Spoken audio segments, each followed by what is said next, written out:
ఇక కలియం కొండ్రయే శరణమయ్యప్ప అంటే పశ్చాత్తాపంతో సేద తీయడం, మనసుతో తిరిగి పాప ప్రవృత్తి తిరిగి లేవకుండా అలుదా నదిలో నుంచి తీసినటువంటి రాళ్ల ప్రదేశాన్ని కలియం కొండ్రయే అంటారు.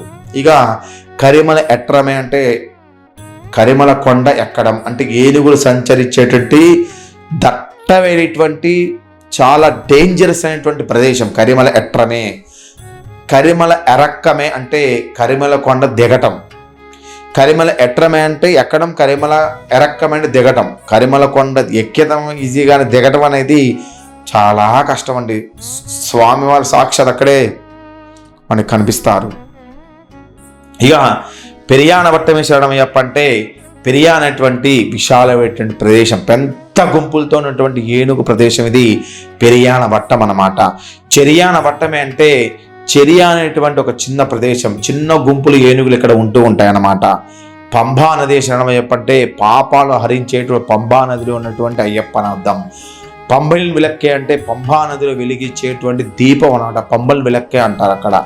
నీలిమల ఎట్రమే అంటే నీలిమల కొండ ఎక్కడం అన్నమాట. అప్పాచి మేడి అంటే అప్పాచి కొండ ఎక్కడం అన్నమాట. శబరి పీఠమే శరణమయ్యప్ప అంటే శబరి పీఠం వద్ద జ్యోతి దర్శనం ద్వారా ఏదైతే కన్యస్వామి వచ్చినటువంటి ఆ యొక్క బాణాన్ని గుచ్చేటువంటి స్థలం శబరిపీఠమే.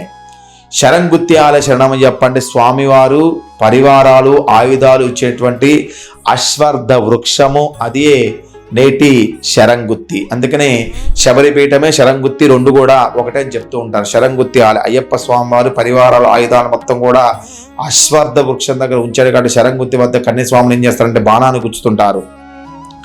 శరవములు అంటే ఏంటంటే స్వామివారికి ఉన్నటువంటి మొత్తం ఆయుధాలు.